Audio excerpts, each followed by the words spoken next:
দর্শক, আসসালামু আলাইকুম। কেমন আছেন?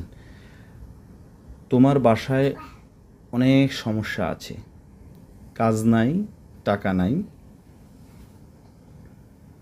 এইখানে কাজ করবে কে? বেশি কথা বলে লাভ নেই। দর্শক, এই যে কথাগুলো, এগুলো প্রতিনিয়ত কিন্তু দৈনন্দিন জীবনে আমরা ব্যবহার করি। আপনি যদি খুব সহজে, খুব দ্রুত আঞ্চলিক ভাষার অনুরূপ আরবিতে কথা বলতে চান, তাহলে এই শব্দ, এই বাক্যগুলো ফার্স্ট অফ অল আপনাকে জানতে হবে। আসলে আমরা একটু শিখি। আর যদি এত বেশি পেঁচানো বা কষ্ট মনে হয়, সো সেমভাবে আমি একটি বই তৈরি করেছি। আপনার মোবাইলে যদি নিতে চান বা হার্ড কপি সহ যদি নিতে চান, আমার সাথে যোগাযোগ করবেন, ইনশাল্লাহ আমি বুঝিয়ে দিব আপনাকে। এখন আসেন, তোমার বাসায় কোনো সমস্যা আছে। হ্যাঁ, এটা প্রশ্নবোধক। প্রশ্নবোধক করলে কি করতে হবে? আমরা ধাক্কা দিব কথার শেষে, তাই না? তোমার বাসায় কোনো সমস্যা আছে। তোমার একটি শব্দ, বাসায় একটি শব্দ, কোনো একটি শব্দ, সমস্যা একটি শব্দ, প্রিয় একটি শব্দ। এই সবগুলো শব্দের সমন্বয়ে বাক্যটি তৈরি হয়েছে। তাহলে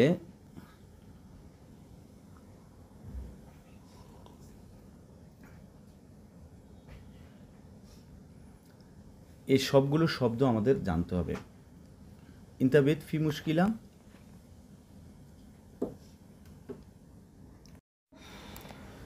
তোমার বাসায় কি কোনো সমস্যা আছে?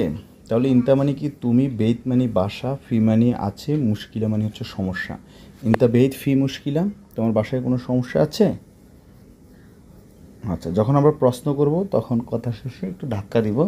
তাহলে আমরা এখানে পেয়েছি মুশকিলা মানে হচ্ছে সমস্যা, ফি মানে আছে, বেইত মানে বাসা, ইন্তা মানে তুমি।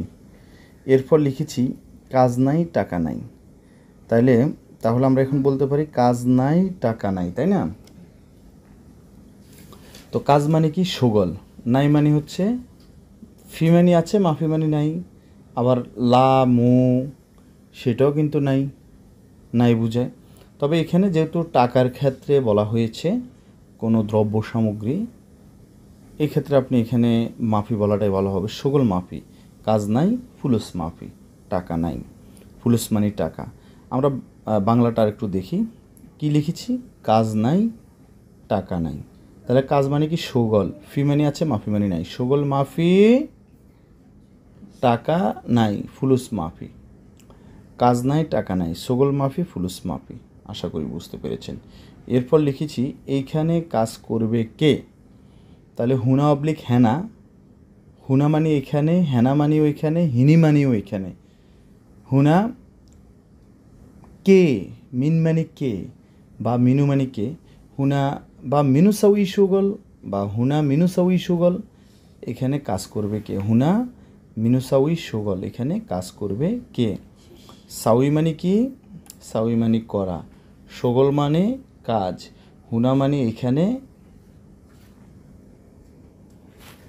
এখানে সগল দিয়ে কাজ বোঝানো হয়েছে। আচ্ছা, এখন দেখেন হুনে একটি শব্দ, তাই না? এখানে আমরা বোঝার পরে বা মুখস্থ হওয়ার পরে আমরা এই হুনা শব্দ দিয়ে আরও শত শত বাক্য তৈরি করা প্র্যাকটিস করব। সেটা হলো কি দেখেন, সেটা হচ্ছে এইখানে কি আছে। কি মানে কি? এস ফি মানে আছে, হিনি এসপি, এসপি কি আছে? হুনা এসপি, ওইখানে কি আছে? হুনাক এসপি, হুনাক মানে ওইখানে, বা এসপি হুনাক। এস মানে কি? ফি মানে আছে, এসপি কি আছে। সংক্ষেপে যদি আমরা বলি, মূলত হচ্ছে যখন আমরা প্রশ্ন করব তখন হাবোধক বাক্যটাই যেভাবে আছে সেভাবে থাকবে, শুধু কথার শেষে একটু ধাক্কা দিব, তখন সেটা প্রশ্নবোধক বাক্যে রূপান্তরিত হয়ে যাবে। ওকে, ফাইন। তাহলে এরপর লিখেছি বেশি কথা বলে লাভ নাই। বেশি কথা বলে কি নাই? লাভ নাই। তাহলে গিরগির বা জেহাদা কালাম মাফি ফায়দা। ফি মানে আছে, মাফি মানে নেই। তাহলে জিহাদা কালাম মাফি ফায়দা, জিহাদা কালাম মাফি ফায়দা। ফায়দা মানে কি? লাভ। এখন আমরা যদি একটু অন্যভাবে বলি, ফায়দা শব্দটাকে একটু আলাদা নিয়ে যাই, দেখেন সেটা হচ্ছে কি, গিরগির ফি ফায়দা ঘিরঘির মানে কি বেশি কথা বলা। তাহলে বেশি কথা বলে কি কোনো লাভ আছে? ফায়দা মানে লাভ, ফি ফায়দা লাভ আছে।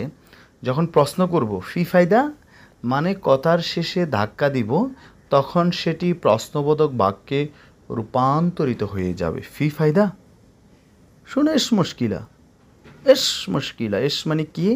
মুশকিলা মানে সমস্যা, এস মুশকিলা কি সমস্যা? ফি ফায়দা কোনো লাভ আছে? জিয়াদা কালাম ফি ফায়দা বেশি কথা বলে কোনো লাভ আছে? লেস জিয়াদা কালাম, লেস জিয়াদা কালাম।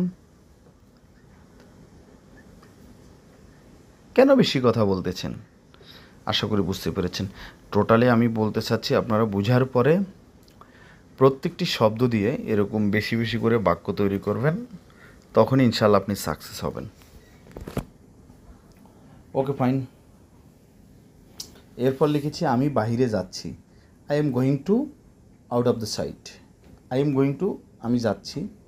তো আমি যাচ্ছি, আনারু আমি যাব, আনারু আমি গিয়েছিলাম, আনারু আমি যাইতেছি। তাহলে আনারু বাররা আমি বাইরে যাচ্ছি। এখন আমি এখানে বাররা দিয়েছি, বাররা মানে বাহির। আপনি বলেন আমি বাজারে যাচ্ছি, তাহলে যাওয়া মানে কি? রুহ। কে যাচ্ছে? আমি যাচ্ছি। এখানে সাবজেক্টকে আনা, আপনি সাবজেক্ট চেঞ্জ করে দিতে পারেন। রাসেল যাচ্ছে, রাসেল রু, রাসেল যাচ্ছে। তো আনারু বাররা আমি বাহিরে যাচ্ছি। আনারু সুখ আমি বাজারে যাচ্ছি। আনারু ইজাজা আমি ছুটিতে যাচ্ছি। আনারু মুস্তাশফা আমি হসপিটালে যাচ্ছি। ঠিক আছে, এভাবে বাক্য তৈরি করবেন। আশা করি বুঝতে পেরেছেন।